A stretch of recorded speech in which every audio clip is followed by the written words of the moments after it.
नमस्कार। Doctor Ghanshyam Barua, associate professor Sanskrit, doctor Bhimrao Ambedkar government college, Sriganganagar, Rajasthan. इससे पूर्व के व्याख्यान में मैंने आपको प्रमा के विषय में बताया था और प्रमा के विषय में बताते हुए प्रमा की परिभाषा कि प्रमा वह होती है जो इंद्रियजा होती है। इंद्रिय से जो उत्पन्न ज्ञान होता है वह प्रमा होती है और वह प्रमा दो प्रकार की होती है, सविकल्पक और निर्विकल्पक। और सविकल्पक और निर्विकल्पक वाली उस प्रमा के तीन करण होते हैं। कभी इंद्रिय होता है, कभी इंद्रियार्थ सन्निकर्ष होता है और कभी निर्विकल्पक ज्ञान होता है। इसी प्रसंग में ये प्रश्न पुनः उत्पन्न हुआ है, कदा पुनः इंद्रियम करणम, कि कब करण जो है इंद्रिय उसका कब करण होता है।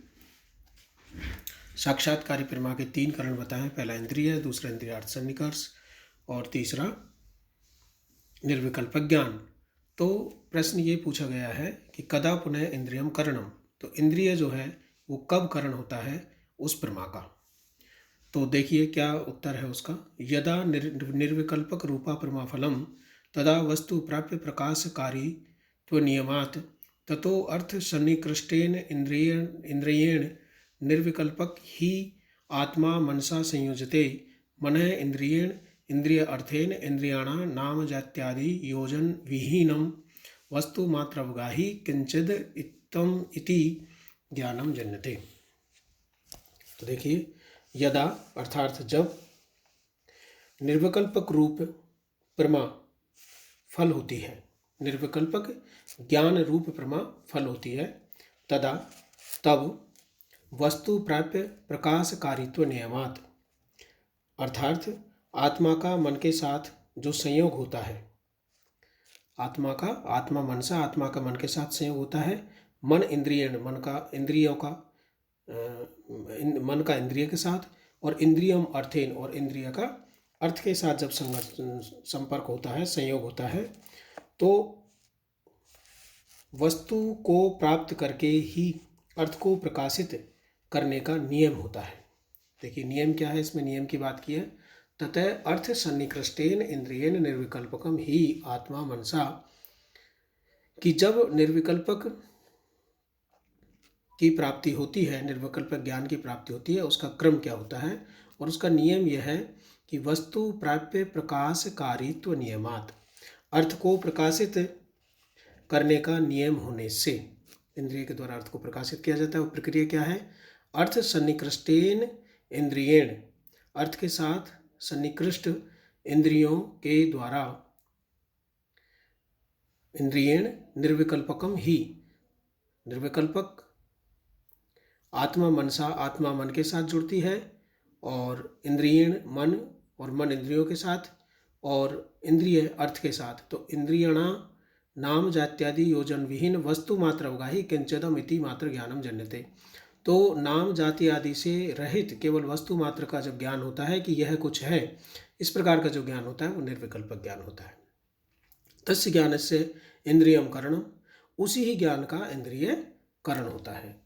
देखिए सामान्य रूप से इसको इस प्रकार समझते हैं कि जो साक्षात्कारी प्रमा होती है उसके तीन करण होते हैं, पहला इंद्रिय होता है, दूसरा इंद्रियार्थ सन्निकर्ष होता है और तीसरा निर्विकल्पक ज्ञान होता है। तो उन्होंने कहा कि जो इंद्रिय है वो करण कब होता है, तो उन्होंने कहा कि इंद्रिय करण जब होगा जब उसका फल निर्विकल्पक ज्ञान होगा।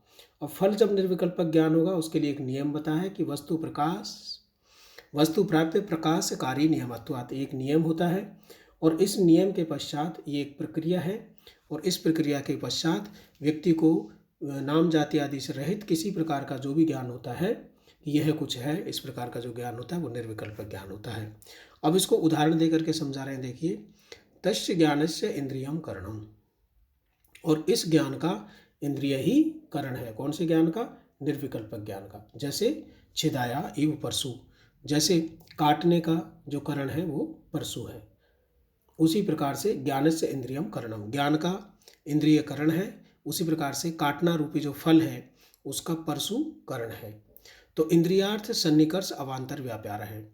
अब इसमें एक महत्वपूर्ण चीज़ और आ गई कि जब भी कोई करण होगा और उससे फल की प्राप्ति होगी तो उसके मध्य की जो प्रक्रिया होगी उसको अवान्तर व्यापार कहते हैं।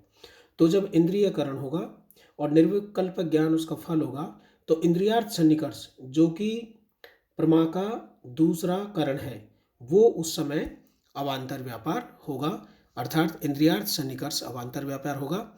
जैसे अब देखिए उदाहरण से समझिए, जैसे छिदाकरणस्य परसो इव दारु संयोग है। जैसे छिदाकरण अर्थात काटने का जो कारण है उस परशु अर्थात कुल्हाड़ी का दारु संयोग अर्थात लकड़ी के साथ जो संयोग होता है वो अवान्तर व्यापार होता है। तीन चीज़ें यहाँ पर आपको समझनी है। निर्विकल्प ज्ञानम फलम, तब निर्विकल्प ज्ञान फल होगा। जैसे परसो इव छिदा, जैसे परशु का अर्थात कुल्हाड़ी का, छिदा अर्थात काटना फल है। तीन चीज़ें हैं यहाँ पर, देखिए इन्होंने उदाहरण दे करके समझाया। जैसे मान लीजिए काटना फल है किसका, परशु का, तो परशु जो है वो काटने के प्रति करण हो गया, कुल्हाड़ी काटने के प्रति करण हो गया। अब इन जब तक कुल्हाड़ी का लकड़ी के साथ दारू के साथ संयोग नहीं होगा तब तक वो कटेगी नहीं। तो दारू के साथ जो संयोग हुआ वो अवान्तर व्यापार कहलाया। तो जब भी किसी करण के माध्यम से किसी फल की प्राप्ति होती है तो उस करण के साथ जो भी क्रिया होती है जो कि फल तक पहुंचाती है वह क्रिया अवान्तर व्यापार कहलाती है। तो निर्विकल्प ज्ञानम फलम परसु इव छिदा, तो यहाँ पर निर्विकल्प ज्ञान तो फल है इंद्रिय का, जैसे परसु इव छिदा, जैसे कि कुल्हाड़ी का काटना फल होता है। इस प्रकार से ये पहला आपने इंद्रिय करण को समझ लिया। अब दूसरा जो साक्षात्कारी प्रमा का करण है वो है इंद्रियार्थ सन्निकर्ष। तो कदा पुनः इंद्रियार्थ सन्निकर्ष है करणम, तो इंद्रिय के इंद्रियार्थ सन्निकर्ष करण कब होता है, यदा निर्विकल्पकम अनंतरम सविकल्पकम, जब निर्विकल्पक ज्ञान के पश्चात आपको सविकल्पक ज्ञान की प्राप्ति हो। नाम जात्यादि योजनात्मक डिथ्यो एवं ब्राह्मणो एवं, नाम जाति आदि से युक्त जुड़ा हुआ, यह तो डिथ है यह तो ब्राह्मण है। डिथ अर्थात नाम, ब्राह्मण अर्थात जाति, श्याम अर्थात उसका वर्ण अर्थात रूप, अयम इति विशेषण विशेष्य अवगाही ज्ञानम उत्पद्यते, जब विशेषण विशेष्य से युक्त ज्ञान की प्राप्ति होती है तदा इंद्रियार्थ सन्निकर्ष है करणम, जब इंद्रिय का अर्थ के साथ जो सन्निकर्ष होता है वह करण होता है। और निर्विकल्पक ज्ञान की यह कुछ है इस प्रकार का निर्विकल्प ज्ञान होता है वो अवान्तर व्यापार होता है और सविकल्प ज्ञान उसका फल होता है। पूर्व के व्याख्यान में भी मैंने ये क्रम आपको भली भांति समझा दिया था कि जो तीन करण है उसमें पहला करण जब करण होगा तो दूसरा जो करण है वो अवान्तर व्यापार होगा और तीसरा इसका जो करण है वो फल होगा। और उसके बाद दो और उसमें जोड़े गए थे जिसमें एक सविकल्पक ज्ञान था और एक हानुपादान उपेक्षा हान बुद्धि आदि की बात थी। तो दो फल और जोड़े गए थे। इस प्रकार से 5 का जोड़ा बनता है। मैं इनका नाम उल्लेख कर देता हूँ, ठीक से समझ लीजिए। पहला इंद्रिय है जो कि साक्षात्कारी प्रमा का कारण है, दूसरा इंद्रियार्थ सन्निकर्ष है ये भी साक्षात्कारी प्रमा का कारण है, तीसरा निर्विकल्प ज्ञान है ये भी साक्षात्कारी प्रमा का कारण है। लेकिन दो फल और हम इसमें जोड़ते हैं, पहला फल सविकल्प ज्ञान है और दूसरा फल हानुपादान उपेक्षा ज्ञान है।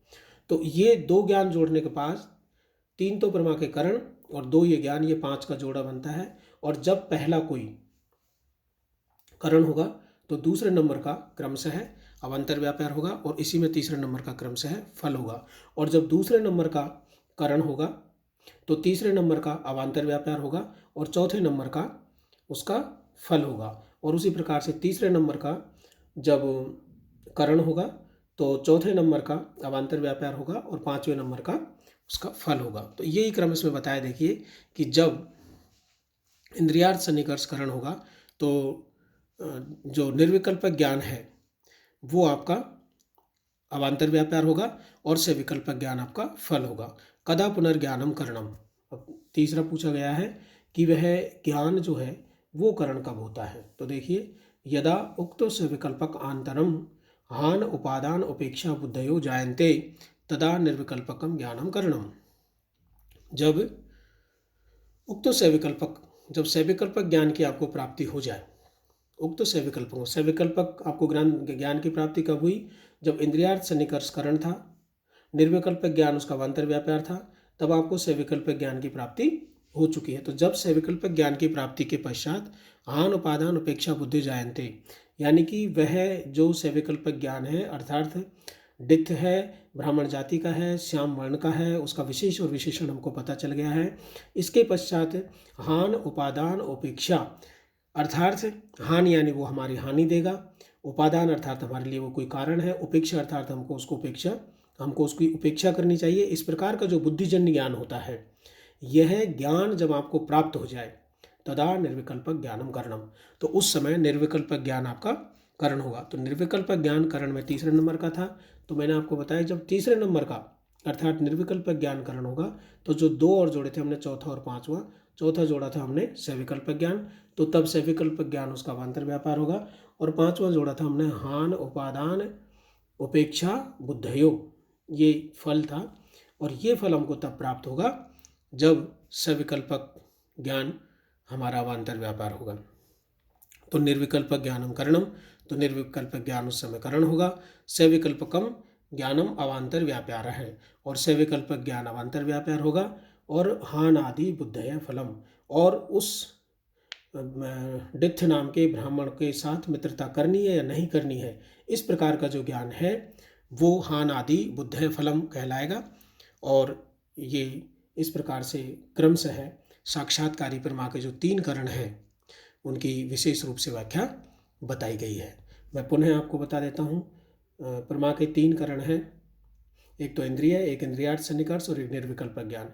ये तीनों के 2 फल और होते हैं, एक फल होता है सविकल्पक ज्ञान और एक फल होता है हान उपादान उपेक्षा बुद्धि, अर्थात जो ज्ञान हुआ है वो ग्रहण करने योग्य है, हानि पहुंचाएगा या उसको त्यागना चाहिए।